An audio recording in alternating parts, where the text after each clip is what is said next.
শুভ জন্মদিন Lionel Andres Messi. আজকে কিন্তু মেসির জন্মদিন, আর মেসির বয়স কিন্তু 37 থেকে 38 হলো আজকে।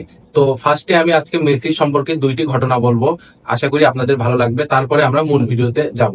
তো প্রথম ঘটনায় আসি। আপনারা জানেন কি না, হয়তো অনেকে জানেন, আবার অনেকে জানেন না, যে লিওনেল মেসি কিন্তু কখনো কিন্তু বায়ার্ন মিউনিখের হয়ে খেলেনি, বরঞ্চ বায়ার্ন মিউনিখের বিপক্ষে কিন্তু তার অনেক কষ্টের স্মৃতি আছে। তবুও এই বায়ার্ন মিউনিখ কিন্তু তার জার্সি তাদের লকার রুম না, তাদের যে মিউজিয়াম আছে সেখানে কিন্তু তার জার্সি রেখে দিয়েছে, তার সাইন করা জার্সি। তো কি জন্য রাখছে? লিওনেল মেসি যখন 2011 সালে একটি ক্যালেন্ডার ইয়ারে 91 গোল করে জার্ড মুলার, যিনি কিনা বায়ার্নের লেজেন্ড, তার রেকর্ড ভাঙে। এই জার্ড মুলার কিন্তু এক বছরের একটি ক্যালেন্ডার ইয়ারে 85 গোল করছিলেন, আর সেই রেকর্ডটি কিন্তু লিওনেল মেসি ভেঙে ফেলে 2011 সালে 91 গোল করে। তারপর কিন্তু তিনি সম্মান সূচক একটি জার্সি এই জার্ড মুলারের কাছে পাঠান, এবং সেই জার্সিটি কিন্তু বর্তমানে বায়ার্নের মিউজিয়ামে রাখা আছে, তাদের প্লেয়ারদের অনুপ্রাণিত করার জন্য, যে লিওনেল মেসি এক সিজনে, অর্থাৎ একটি ক্যালেন্ডার ইয়ারে মোট 91 গোল করছেন। এই জিনিসটি দেখে যেন প্লেয়াররা অনুপ্রাণিত হয়, এই জন্য কিন্তু তার জার্সি বায়ার্নের মিউজিয়ামে রাখা আছে। আর আরেকটি ঘটনায় আসি লিওনেল মেসি, সেটি হচ্ছে ম্যানচেস্টার ইউনাইটেডের লকার রুম। এই ম্যানচেস্টার ইউনাইটেডের লকার রুমে কিন্তু লিওনেল মেসির একটি দুর্দান্ত ছবি আছে, এবং এই ছবিতে কিন্তু দেখা যাচ্ছে যে তিনি তার জুতো নিজে পরিষ্কার করতেছেন হাফ টাইমে। অর্থাৎ এই ছবিটি ম্যানচেস্টার ইউনাইটেড তাদের লকার রুমে রাখছেন, কেননা এটি দেখে যেন অন্যান্য প্রজন্মের প্লেয়াররা অনেক অনুপ্রাণিত হতে পারেন, যে এত বড় প্লেয়ার হওয়ার পরেও কিন্তু তিনি তার নিজের জুতো নিজে পরিষ্কার করছেন। তো এই দিকগুলো থেকে আসলে মেসিকে আপনি না ভালোবেসে কখনোই পারবেন না। আপনি হয়তো মেসির রাইভাল ফ্যান হতে পারেন, অর্থাৎ ক্রিস্টিয়ানো রোনালদোর ফ্যান হতে পারেন, তবুও আপনি যদি একজন ফুটবল ফ্যান হন তাহলে কিন্তু মেসিকে আপনার অবশ্যই ভালোবাসতে হবে। কেননা এই মেসি যে শুধু একজন ভালো প্লেয়ার তাই কিন্তু না, তিনি কিন্তু একজন অনেক ভালো মনের মানুষ এবং অনেক নম্র ভদ্র মানুষ, এবং তাকে নিয়ে কিন্তু এ পর্যন্ত কখনোই কোনো কন্ট্রোভার্সি হয়নি। তো আশা করি লিওনেল মেসি এরকম আরো 2-4 বছর ফুটবল খেলবেন, এবং তার 38তম জন্মদিনে আমাদের গোল বাংলা চ্যানেলের পক্ষ থেকে তাকে অনেক শুভেচ্ছা রইল। তো এখন আসি ভিডিওর মূল টপিকে। আজকের ভিডিওতে আমরা কথা বলবো পিএসজি ভার্সেস ইন্টার মিয়ামির ম্যাচ নিয়ে। অর্থাৎ ইন্টার মায়ামি কিন্তু রাউন্ড অফ 16-এ কোয়ালিফাই করছে, আর এই রাউন্ড অফ 16-এ কোয়ালিফাই করছে, এটি কিন্তু মেসির জন্য অনেক একটি বড় বিষয়। কারণ আপনি যদি দেখেন যে মেসি কিন্তু তার কেরিয়ারে কোনো কম্পিটিশনে গ্রুপ স্টেজ থেকে বাইর হয়নি, যদিও এই কম্পিটিশনে গ্রুপ স্টেজ থেকে কিন্তু তার আউট হয়ে যাওয়ার কথা ছিল, তবুও কিন্তু এই মেসির ম্যাজিকে তারা কিন্তু রাউন্ড অফ 16-এ পৌঁছে গেছেন। তো আমার মনে হয় এটি কিন্তু অনেক বড় একটি সাফল্য ইন্টার মায়ামির মতো টিমের জন্য। আর এমএলএস এর ইতিহাসের প্রথম টিম হিসাবে কিন্তু এমএলএস এর একটি টিম ইউরোপের কোন টিমকে বিট করছে, অর্থাৎ ইন্টার মায়ামি কিন্তু এফসি পোর্টোকে বিট করার মাধ্যমেও কিন্তু লিওনেল মেসি আরো একটি রেকর্ড করে ফেলেন।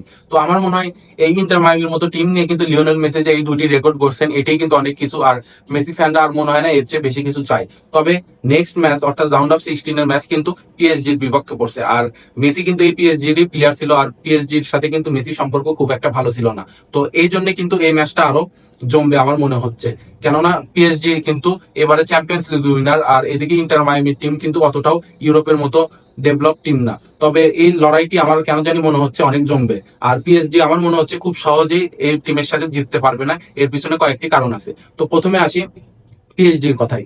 পিএসজি কিন্তু ফিফা ক্লাব ওয়ার্ল্ড কাপে প্রথম ম্যাচ কিন্তু হারে বোটাফোগো, অর্থাৎ ব্রাজিলিয়ান ক্লাবের কাছে। তো হারার পরেও কিন্তু তারা পরবর্তী 2 ম্যাচ কিন্তু অসাধারণ খেলছেন, এবং লাস্টের ম্যাচে কিন্তু তারা 2-0 গোলে জিতে নেন, এবং একটি গোল করেন আশরাফ হাকিমি। এই আশরাফ হাকিমি কিন্তু বর্তমানে পিএসজির হয়ে দুর্দান্ত ফর্মে আছেন। চ্যাম্পিয়ন্স লিগ বলেন, লিগ অন বলেন, ফিফা ক্লাব ওয়ার্ল্ড কাপ বলেন, সব জায়গায় কিন্তু আশরাফ হাকিমি বড় বড় ম্যাচে গোল পাইতেছেন, যেটি একটি ভালো দিক। আর পিএসজি ডিফেন্স লাইন যদি আপনি দেখেন, যে মার্কুইনাস, পাচো, নুনো মেন্ডেস, আশরাফ হাকিমি, এরা কিন্তু বর্তমানে বিশ্বের সেরা তাদের পজিশনে। আর মিডফিল্ডেও কিন্তু ভিটিনা, ফ্যাবিয়ান রুইজ, জোয়াও নেভেসের মতো প্লেয়াররা আছেন। আর ওসমান ডিম্বালি কিন্তু বর্তমানে ইনজুরিতে আছেন, যদিও এখনো শিওর না যে তিনি ইন্টার মায়ামির বিপক্ষে ম্যাচ খেলবেন কিনা, তিনি বর্তমানে থাই ইনজুরিতে আছেন।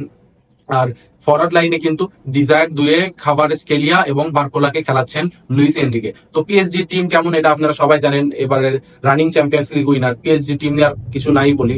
তবে ইন্টার মায়ামি টিমে যদি আমরা আসি, লাস্ট ম্যাচে কিন্তু ইন্টার মায়ামি 2 গোলে এগিয়ে যাওয়ার পরেও কিন্তু লাস্টে 2 গোল খায়, যার ফলে তারা কিন্তু এই পিএসজি কে মুখোমুখি পেতে যাচ্ছে রাউন্ড অফ 16। আর তারা যদি লাস্টের ম্যাচ অর্থাৎ পালমেরাসের সাথে জিততে পারতো, তাহলে কিন্তু তাদের অপোনেন্ট হলো বোটাফোগো। তবুও আমার মনে হয় এই বোটাফোগো কিন্তু আবার পিএসজি কে 1-0 গোলে হারিয়েছে।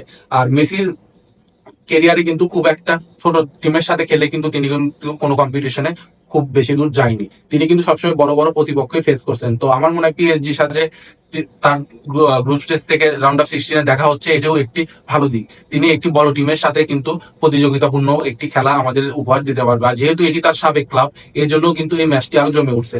তবে যদি আপনি যদি ইন্টার মায়ামির ডিফেন্স লাইনের দিকে তাকান, তাহলে দেখবেন যে এই ডিফেন্স লাইন নিয়ে কিন্তু ইন্টার মায়ামির পিএসজির সামনে দাঁড়ানোই মুশকিল, কেননা ফরওয়ার্ডে কিন্তু অনেক ভালো ভালো তরুণ ইয়ং ট্যালেন্টেড প্লেয়ার আছে, আর এইসব প্লেয়ারকে মার্ক করা ইন্টার মায়ামির ডিফেন্ডারদের জন্য কিন্তু অনেক কঠিন হয়ে যাবে। আর জর্ডি আলবাকে কিন্তু লাস্টের ম্যাচে সাবস্টিটিউট করে খেলানো হয়েছে, তো আমার মনে হয় তাকে কিন্তু নেক্সট ম্যাচে স্টার্টিং লাইন আপ থেকে খেলানো উচিত। আর ডিফেন্স নিয়ে কিন্তু ইন্টার মায়ামির আরো অনেক বেশি কাজ করা উচিত, কারণ ডিফেন্সে কিন্তু খুব একটা ভালো প্লেয়ার নেই। আমার মনে হয় ডিফেন্সে তাদের প্লেয়ারদেরকে চেঞ্জ করতে হবে। তবে কেন এই ম্যাচ প্রতিযোগিতাপূর্ণ হবে সেটির কারণ এখন আপনাদের বলবো। লিওনেল মেসি লাস্ট যে খেললো এই ম্যাচে কিন্তু তিনি কোনো গোল পাননি। তো গোল পাননি কিন্তু তারপরেও তার রেটিং কিন্তু অনেক হাই ছিল। আর সুয়ারেজ কিন্তু তার আগের ম্যাচে গোল শূন্য ছিলেন এবং তাকে কিন্তু অনেক ক্রিটিসাইজ হতে হয়েছে তার ওজনের জন্য, কিন্তু এই ম্যাচে কিন্তু তিনি একটি গোল একটি অ্যাসিস্ট করে সেই জবাব অলরেডি দিয়ে দিয়েছেন। আর মেসি যেহেতু লাস্টের ম্যাচে গোল পায়নি, নেক্সট ম্যাচে অবশ্যই তিনি ট্রাই করবেন গোল পাওয়ার, আর পিএসজির বিপক্ষে তো অবশ্যই। আর ইন্টার মায়ামির আর একজন প্লেয়ার বলছেন সাংবাদিককে যে ইন্টার মায়ামির পিএসজির ম্যাচটি তাদের জন্য অনেক স্পেশাল হতে যাচ্ছে, কেননা পিএসজি যা করছে মেসির সাথে তা কিন্তু ঠিক করেনি। তো আমার মনে হয় তারা তাদের সেরাটা দিয়ে খেলবে, অর্থাৎ ইন্টার মায়ামির বর্তমান যে টিম আছে এরা কিন্তু সবাই মেসিকে কেন্দ্র করে খেলে, আর আমার মনে হয় তারা এবার সবটুকু সেরাটা দিয়েই পিএসজির সাথে মাঠে নামবে। আর লিওনেল মেসিকে কিন্তু লাস্ট ম্যাচে দেখা গেছে তিনি কিন্তু ডিফেন্সে অনেক হেল্প করছেন, যেটি তাকে আর্জেন্টিনাতে সচরাচর করতে হয় না। তবে যেহেতু ইন্টার মায়ামি ডিফেন্সের অবস্থা ভালো না, এই জন্য কিন্তু তিনি নিচে নেমে এসে ডিফেন্সেও সাহায্য করছেন লাস্ট ম্যাচে পালমেরাসের বিরুদ্ধে। তো আমার মনে হয় এই ম্যাচটি খুব জমজমাট হবে। 29 তারিখে সম্ভবত এই ম্যাচটি হতে যাচ্ছে। তো আপনার কি মনে হয়, আপনারা কাকে এগিয়ে রাখবেন, পিএসজি কে নাকি ইন্টার মায়ামিকে? আর স্কোর প্রেডিকশন কি হতে পারে কমেন্ট করে অবশ্যই জানাবেন। আর আমাদের ভিডিও যদি আপনাদের ভালো লাগে তাহলে ভিডিওটি সাবস্ক্রাইব করে আমাদের পাশে থাকবেন। ধন্যবাদ।